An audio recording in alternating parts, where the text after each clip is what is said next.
تو ایک ہاتھ کو اپنے کندھے پر محسوس کیا۔ خوف کے مارے میرا حلق اس قدر خشک ہو گیا کہ مجھے سوئیاں چبھتی ہوئی محسوس ہو رہی تھی۔ جب میں نے ہاتھ کے تعاقب میں پیچھے مڑ کر دیکھا تو میری رکی ہوئی سانس بحال ہوئی۔ وہ کوئی اور نہیں بلکہ خالو جان تھے۔ انہوں نے میری جانب حیرانی سے دیکھتے ہوئے کہا کہ تمہارے چہرے کا رنگ اتنا پیلا پڑا ہوا ہے، ایسا لگتا ہے جیسے کہ تم ڈر گئی ہو۔ میں نے خود کو نارمل کرتے ہوئے خالو جان کے سامنے نفی میں سر ہلایا اور پھر سامان اٹھا کر چلتے ہوئے ان سے خالہ جان کی خیریت کے بارے میں دریافت کیا۔ انہوں نے مجھے بتایا کہ تمہاری خالہ جان کے پاؤں کی ہڈی ٹوٹ گئی ہے، جس کی وجہ سے بڑا مسئلہ ہو گیا ہے۔ میں نے حیرانی کے عالم میں ان کی جانب رک کر دیکھتے ہوئے کہا کہ آخر ایسا کون سا مسئلہ ہے جس کی وجہ سے آپ پریشان نظر آ رہے ہیں؟ میرے بے حد اصرار کرنے پر آخر انہوں نے مجھے بتایا کہ تمہاری خالہ کے پاؤں کی ہڈی ٹوٹنے کی وجہ سے ڈاکٹر نے مجھے بتایا ہے کہ وہ اب 1 سال تک اپنے پاؤں پر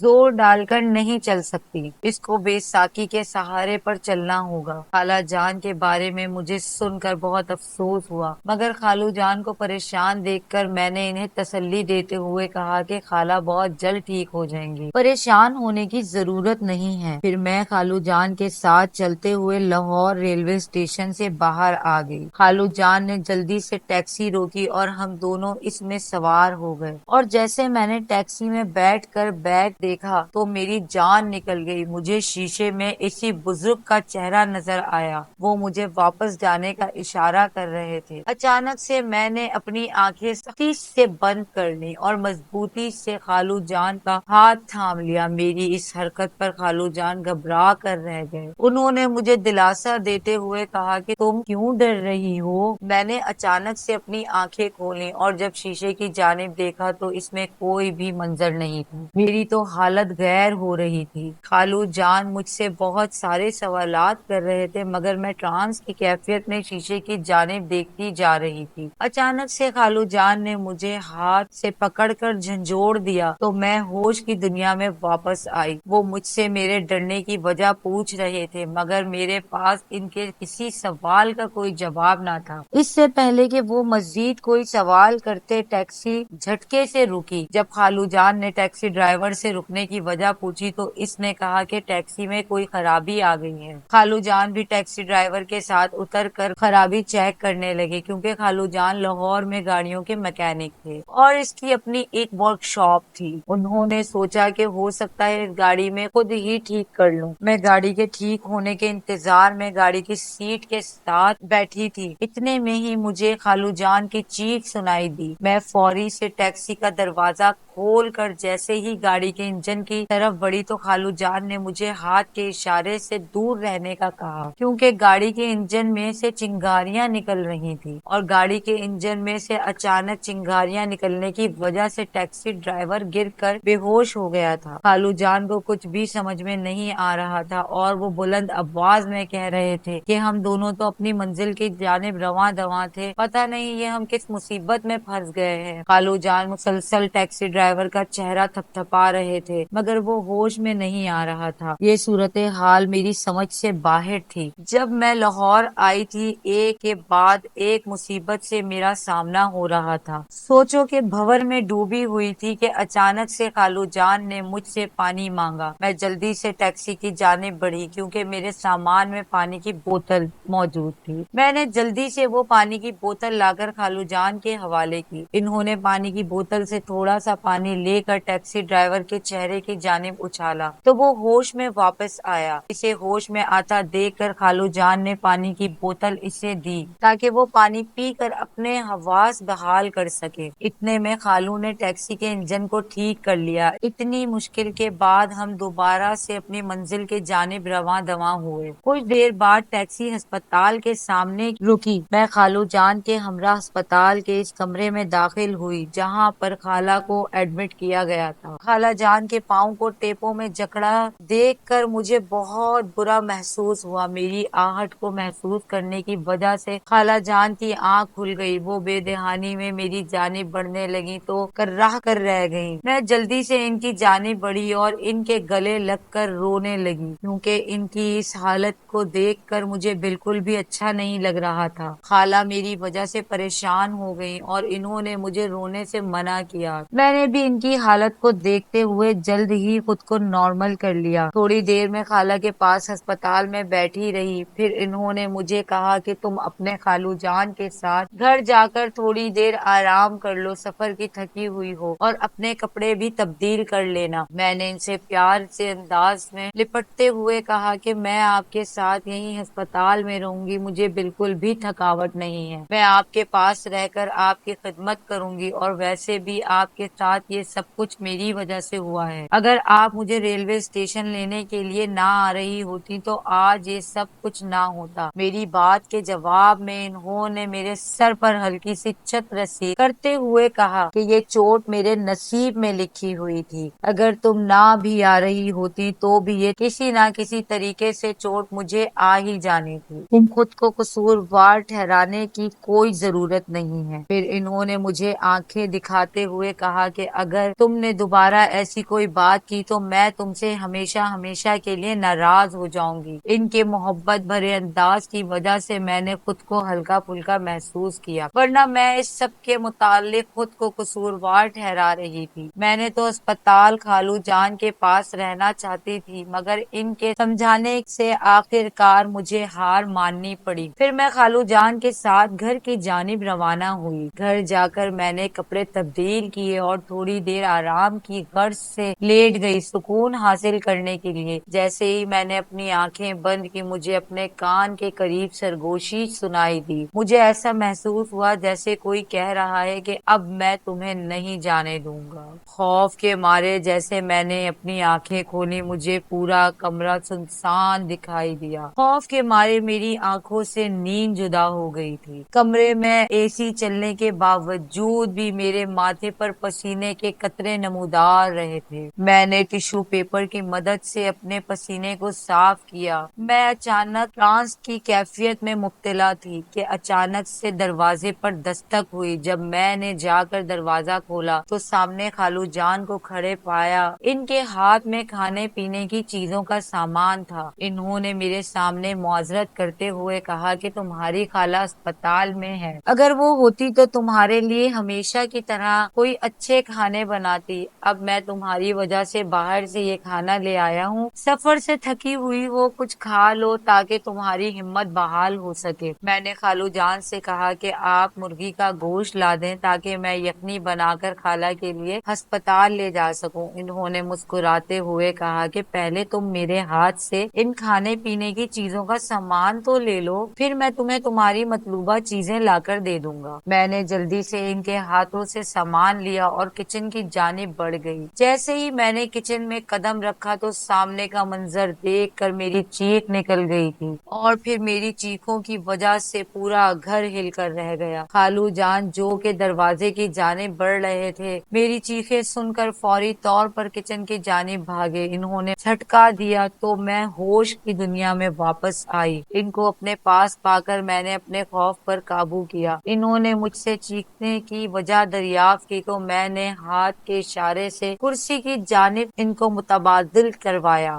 لیکن میں نے اپنی آنکھیں ہنوز بند کی ہوئی تھی۔ انہوں نے مجھے پکڑ کر ہلاتے ہوئے کہا کہ اپنی آنکھیں تو کھولو، مجھے تو یہاں پر کچھ بھی نظر نہیں آ رہا ہے۔ جب میں نے آنکھیں کھولی تو وہاں کرسی پر کوئی بھی موجود نہیں تھا۔ مجھے حیرت کا شدید جھٹکا لگا، کیونکہ جب میں کچن میں داخل ہوئی تھی تو وہاں پر میں نے ایک ہیولے کو گوشت کھاتے ہوئے دیکھا تھا۔ خالو جان پریشانی کے عالم میں میری جانب دیکھ رہے تھے۔ انہوں نے کہا کہ یہاں پر تو کچھ بھی نہیں ہے۔ میں نے ان سے کہا کہ میں نے یہاں پر ایک چھپکلی کو دیکھا تھا جس کی وجہ سے میں ڈر گئی تھی، کیونکہ اگر میں ان کو سچ بتاتی تو وہ میری بات پر بالکل بھی یقین نہ کرتے، اور مجھے بھی کچھ دیر پہلے والے منظر پر یقین نہیں آ رہا تھا۔ میں نے وہ منظر اپنی آنکھوں سے دیکھا۔ خالو جان نے کہا کہ یہاں پر کوئی بھی چھپکلی نہیں ہے، ہو سکتا سکتا ہے تمہارا وہم ہو، جس کی وجہ سے تم ڈر گئی تھی۔ وہ میری وجہ سے پریشان ہو گئے تھے۔ میں نے ان سے کہا کہ اب میں ٹھیک ہوں، آپ جس کام کی وجہ سے جا رہے تھے آپ چلے جائیں۔ انہوں نے دروازے کی جانب قدم بڑھائے اور میں کچن میں جا کر کھانے پینے کی چیزوں کا سامان پلیٹوں میں نکالنے لگی، مگر میرا دھیان مسلسل اس کرسی کی جانب تھا۔ پھر میں نے کھانے کا سامان لے کر کمرے میں آ گئی۔ پیٹ بھر کے کھانا کھانے کے بعد میں کچھ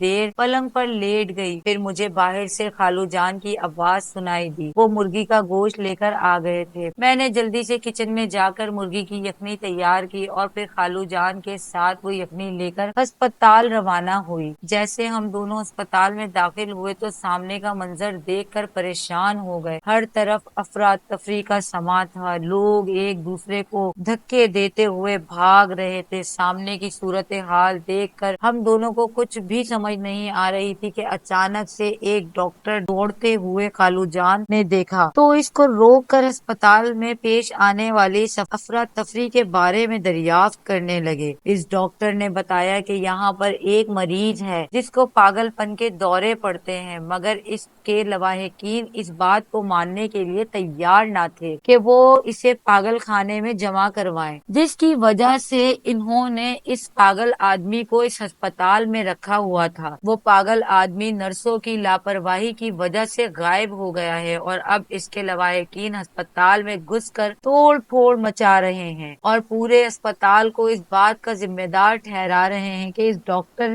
نے بتایا کہ ابھی تھوڑی دیر میں پولیس آتی ہوگی۔ کچھ دیر بعد پولیس نے آ کر فوری ہی ہسپتال کی تمام صورتحال کو سنبھال لیا۔ پھر ہم دونوں خالہ کے کمرے کی جانب بڑھے۔ وہ بھی ہسپتال کی صورتحال سے بہت زیادہ پریشان دکھائی دے رہی تھی۔ وہ تو اس تمام صورتحال سے اس قدر پریشان ہو گئی تھی کہ انہوں نے خالو جان کے ساتھ ضد باندھ لی کہ مجھے جلدی سے گھر لے کر جاؤ، مجھے اس طرح ہسپتال میں نہیں رہنا۔ خالو جان نے انہیں بہت سمجھانے کی کوشش کی، مگر وہ تو ایک بات سننے کو تیار نہ تھی۔ میں نے بھی یخنی پلانے کے بہانے ان کو ٹالنے کی بہت کوشش کی، مگر وہ تو کوئی بات سننے کو تیار ہی نہ تھی، اور پھر وہی ہوا جس کا ڈر تھا۔ انہوں نے اپنی بات منوا کر ہی دم لیا، مگر ان کا اس حال میں گھر جانا ان کی صحت کے لیے بالکل بھی ٹھیک نہ تھا۔ ڈاکٹر نے بھی بہت سمجھانے کی کوشش کی، مگر ہم دونوں خالہ کی ضد کے سامنے بے بس تھے، کیونکہ خالہ ہسپتال میں پیش آنے والے افراتفری کی وجہ سے بہت زیادہ پریشان ہو گئی تھی، اسی لیے وہ ہسپتال میں رکنا نہیں چاہتی تھی۔ ہم دونوں خالہ جان کو ہسپتال سے ڈسچارج کروا کر گھر لے آئے اور میں ڈاکٹر کی ہدایت کے مطابق خالہ جان کا گھر پر ہی خیال رکھنے لگی۔ اچھی دیکھ بھال کی وجہ سے خالہ جان کچھ ہی دنوں میں اپنے پاؤں پر زور ڈال کر چلنے لگی۔ میں بھی ان کی اس تبدیلی پر بہت حیران تھی، کیونکہ خالو جان نے مجھے بتایا تھا کہ ڈاکٹرز کے مطابق خالہ 1 سال تک اپنے پاؤں پر وزن نہیں ڈال سکتے۔ جب میں نے اپنی سوچ کا اظہار خالہ جان کے ساتھ کیا تو انہوں نے کہا کہ صحت دینے والی تو اللہ کی ذات ہوتی ہے، ہم تو انسان صرف مفروضہ قائم کر سکتے ہیں۔ خالو جان نے خالہ کی جلد صحتیابی کی خوشی میں گھر میں قرآن خوانی کا انتظام کروایا۔ تمام انتظامات بہت اچھے طریقے سے کروائے گئے تھے۔ سارا دن قرآن خوانی کے تمام کام کرنے کے بعد جب میں رات کو پلنگ پر سوئی تو فوری مجھ پر نیند کا غلبہ طاری ہو گیا۔ اچانک سے میری آنکھ کھڑکی کے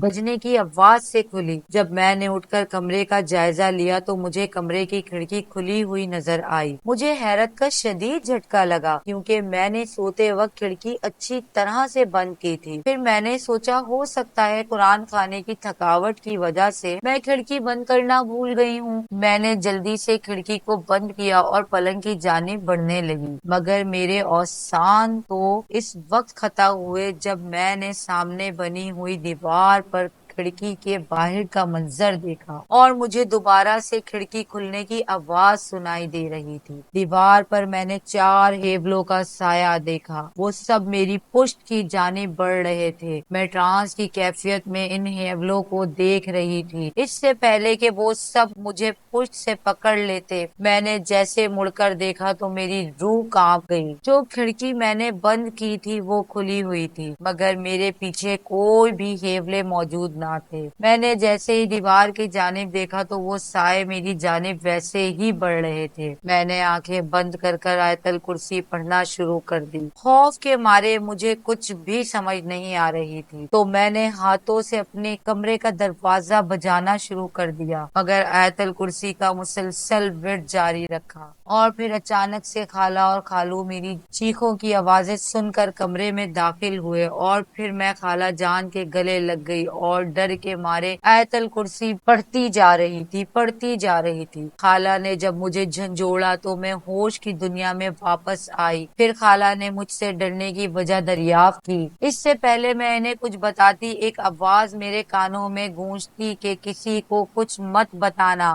ورنہ میں تمہیں جان سے مار دوں گا۔ اس آواز کا خوف اس قدر زیادہ تھا کہ میں بے ہوش ہو گئی اور پھر مجھے کچھ بھی یاد نہ رہا۔ پھر جب میں ہوش میں واپس آئی، خالہ جان کی زبانی مجھے علم ہوا کہ میں 3 دن مسلسل بے ہوش رہی ہوں۔ مجھے تو اس کی بات پر یقین نہیں آ رہا تھا، لیکن جب میں نے کیلنڈر کی جانب دیکھا تو میری حیرت کا شدید جھٹکا لگا، کیونکہ جس رات کو میرے ساتھ واقعہ پیش آیا تھا اس کے 3 دن بعد کی تاریخ کیلنڈر پر لہرا رہی تھی۔ مجھے یقین نہ آیا تو میں نے جلدی سے اپنا موبائل فون آن کر کے چیک کیا، وہاں پر بھی 3 دن بعد کی تاریخ لہرا رہی تھی۔ پھر خالہ جان نے دم کیا ہوا پانی میری جانب بڑھایا تو میں نے ان کو سوالیہ نظروں سے دیکھا۔ انہوں نے مجھے بتایا کہ تم بے ہوش ہو جانے کے بعد تیز بخار میں مبتلا ہو گئی تھی، دوا کے بعد بھی تمہیں ہوش نہیں آ رہا تھا تو تمہارے خالو ایک درویش بزرگ سے دم کیا ہوا پانی لے کر آئے ہیں، یہی پانی پینے کی وجہ سے تم ہوش میں آئی ہو۔ پھر میں نے ان کی بات مانتے ہوئے پانی کا گلاس لے کر پینا شروع کر دیا۔ مجھے خالہ کی باتوں پر بالکل بھی یقین نہیں آ رہا تھا۔ کچھ دیر خالہ میرے ساتھ بیٹھی باتیں کرتی رہی اور پھر مجھے آرام کرنے کا کہہ کر کمرے سے باہر چلی گئی۔ میری آنکھوں کے سامنے 3 راتوں سے پہلے والا منظر لہرایا تو میں نے اپنے جسم میں خوف کی لہر محسوس کی۔ تھوڑی دیر بعد خالہ میرے لیے مرغی کا گوشت بھون کر لے کر آئی۔ اس سے پہلے کہ میں اس گوشت کو ہاتھ لگاتی میرا جسم اکڑنے لگا اور میرا پورا جسم ہوا میں مقید ہو گیا۔ میرے جسم میں شدید درد ہو رہا تھا۔ اپنے جسم کو ہوا میں مقید دیکھ کر میں ہوش و حواس سے بیگانہ ہو رہی تھی، اور پھر اچانک سے کسی ہوائی طاقت نے میرا سر دیواروں میں مارنا شروع کر دیا۔ میرے ساتھ کیا ہو رہا تھا میری سمجھ میں کچھ نہیں آ رہا تھا تو میں نے آیت الکرسی کا ورد کرنا شروع کر دیا۔ مجھے اس ہوائی طاقت میں اس قدر زور سے زمین پر پٹکا کہ میرے سر سے خون نکلنا شروع ہو گیا۔ خالہ جان فوری طور پر میرے پاس آئی۔ ہماری آوازیں سن کر خالو بھی کمرے میں آ چکے تھے۔ میرے ماتھے سے خون نکلتا دیکھ کر خالہ بہت زیادہ پریشان ہو گئی۔ وہ فوری طور پر فرسٹ ایڈ باکس لے کر آئی اور میری پٹی کرنے لگی۔ خون بہنے کی وجہ سے مجھ پر غشی طاری ہو رہی تھی۔ خالہ نے مجھے سکون سے لیٹنے کو کہا، مگر خوف کے مارے میرا جسم کانپ رہا تھا۔ خالو نے میری چوٹ سے متعلق تمام معاملے کے بارے میں دریافت کیا تو خالہ ان کو تمام واقعے کے بارے میں بتانے لگی۔ خالو جان بھی تمام واقعے کے بارے میں سن کر بہت زیادہ پریشان ہو گئے۔ انہوں نے خالہ سے کہا کہ مجھے لگتا ہے کہ ہمارے گھر میں کوئی بھوت پریت آ گئے ہیں جو کہ اس بچی کو پریشان کر رہے ہیں۔ ہمیں اس معاملے کے بارے میں کسی عالم کو بتانا ہوگا، ہو سکتا ہے کہ ہم کسی بڑی پریشانی سے دوچار ہونے سے بچ جائیں۔ خالہ جان کو ان کی بات پسند آئی تو انہوں نے اصابت میں سر ہلایا اور جلد سے اس پر عمل کرنے کی تاکید کی۔ رات کو خالو جان ایک نیک ہستی کے ساتھ گھر میں داخل ہوئے جس کا نام بابا عبدالستار تھا۔ وہ بھوت پریت انسانی دنیا سے دور کرنے کا کام کرتے تھے۔ انہوں نے بہت سارے لوگوں کی مدد کی ہوئی تھی اور خالو ایک دوست کی مدد سے وہ ہمارے گھر پر موجود تھے۔ خالو نے انہیں میرے ساتھ پیش آنے والے واقعے کی تمام رودات سنائی تو انہوں نے اپنے منہ میں کچھ کلمات پڑھ کر مجھ پر پھونکے اور پھر ایک سفید رنگ کا پاؤڈر زمین پر دائرے کی شکل میں پھیلانا شروع کر دیا۔ تجسس کے مارے جب میں نے ان سے پاؤڈر کے بارے میں دریافت کیا تو انہوں نے کہا کہ یہ لعاب